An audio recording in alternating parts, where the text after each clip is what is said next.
If you were to walk through the grandstand here at Santa Anita on this Tuesday, you'd find numerous workers, touch-up paint, putting bunting in place. Preparations for the Breeders' Cup World Championships truly have reached a feverish pitch. Welcome to the Works Breeders' Cup 2009 on America's Horse Racing Network, TVG. I'm Todd Schrupp. The crescendo to Tuesday was the post position draw and the announcement everyone had been waiting for. Where would the undefeated mare ZENYATTA go? Would she race on Friday in the Ladies Classic or on Saturday against the boys? The answer came, and it was Saturday. For the first time in her astonishing career, she will take on male rivals, and she is the morning line favorite for the Breeders' Cup Classic on Saturday. To talk about the impact of this decision and all that took place at the post position draw, we have team coverage here. Frank Lyons, Christina Olivares is back, Simon Bray, Tom Amos with me here on our main set. Let's start with you, Simon. Looking at the barrier draw today, which race were you more keen about? I'm looking into the Breeders' Cup Turf Sprint, and I'll tell you why. Because there's a horse in there called California Flag who was 7-1 in this race last year and got a terrible draw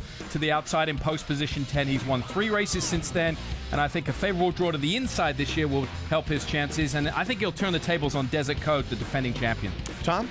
Well, for me, it was the sprint, and it's all about sensational there. He's the 7-5 favorite. He drew the 1 hole. He's had the 1 hole in his last 2 starts. They were both grade 1 wins. I actually think him getting the 1 hole, because he's the fastest of the speed horses, it doesn't really hurt him at all, obviously, having won from that post position the last 2 times, but it helps Fatal Bullet. Fatal Bullet will be drawn outside of him. He's not faster than Sensational, so he can lay outside him. He won't be covered by Sensational being in that outside post. Frank, what division were you focused on for the post draw? Well, one of my best bets on the whole card is going to be Radiohead, and so I was looking at Lucky to see if I could have any advantage about where he would draw. You know, if he drew bad, then maybe we have a chance of beating him. So it's this horse, Looking at Lucky. I'm keen to see where he draws. That's just some early thoughts. Let's start with the big race on Saturday, the Breeders' Cup Classic, and the entire field that drew in. As we mentioned, ZENYATTA will be the morning line favorite. And you were guessing this as we were watching the post position draw, and you're right on, Simon, and that was 5-2. There was no surprises here. The morning line maker John White said almost 2 weeks ago if ZENYATTA goes in the Classic, she would be installed at 5-2. If she goes post with her, the favorite, 28% in the favorites have got in the winner's circle in the history of the Breeders' Cup Classic. So she's got things in her favor there, and I think a good post position draw, post position 4. With her running style, it doesn't really matter where she breaks from because she just sits back and makes that one patented late move. Let's see her working here earlier this week, and this is exactly how she runs her races. She sits back and finishes up. If she finishes up like this on Saturday, Tom, she'll be tough to run down. She will be tough to run down. You know, ZENYATTA's going to run 1.25 miles for the first time in her life when she runs in the Classic, but all indications are that she's going to handle that distance. She has that laid-back style, and when she passes those horses, she does it just like that, ears forward. It looks like there's a lot more in the tank, both in her races and in her works. But guys, when she makes her move, she makes that one big wide move. She's going to make that again. You think you can go around all these horses? I think so. I don't think it's a problem. I mean, she's made that wide move, I guess, against smaller fields. That would be the one argument, Frank, that I would agree with you. She's only ever faced an 8-horse field as her biggest field, so there's a question mark there. But I think she's just coming into this race in too good an order. It doesn't matter where she runs. I think she could get there. What Frank described, I think, was the winning move by Ravens Pass last year. Einstein, we know, can win at 1.25 miles over this racetrack. Well, we're assuming that ZENYATTA can go around horses like Einstein, and perhaps we're assuming a little bit too much. Einstein, a major factor in this race. The winner of the Pacific Class, just beaten in the Pacific Classic, comes in this race really well. This was a big-time work that we saw here from Einstein. And there's no guessing that he likes the surface. He's 1 for 1 here at Santa Anita. His synthetic record is very good. He's only had one other start, a decent second in the Pacific Classic. This is the race they've been pointing for all year, and he looked great earlier this week. And he has a little freshening coming into the race. He couldn't look any better. Rip Van Winkle listed at 7-2 in the morning line. Some of those overseas punters would like to get that price. They got to settle for 7-4 in most places. Rip Van Winkle look back, and the Queen Elizabeth II. Zakinto beginning a charge down the outside. Rip Van Winkle leading from Delegator, who leans into Zakinto as they both try and hunt down Rip Van Winkle, who goes inside the last. Zakinto has got to within about half a length and running a mighty race on the outside. Still Rip Van Winkle. Zakinto has got to win half a length, but now the stamina comes into play, and Rip Van Winkle will win the QE2.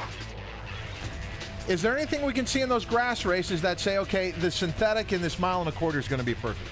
I think the mile and a quarter is going to be perfect. I think that is a perfect prep for this race, just like it was with Ravens Pass last year. He's got the pedigrees by Galileo. And you got to remember, the Europeans have only won this race twice, and both times it was here at Santa Anita with Arkong, and last year with Ravens Pass. And he's got the speed that should suit the synthetic as well. That's exactly right. He's out of a Stravinsky mare. Stravinsky ran in the Breeders' Cup Sprint. He looks all over the best chance Ballydoyle have ever had to win the Breeders' Cup Classic, but we're hearing that he has foot problems, and they might be, problems that he's dealing with right now. The problem Simon Bray will be dealing with is his backstretch buzz after that. I should also note there are 6 horses in here at 12-1. I can't remember that, but it also speaks to how even this field is after maybe the top 2 favorites in here.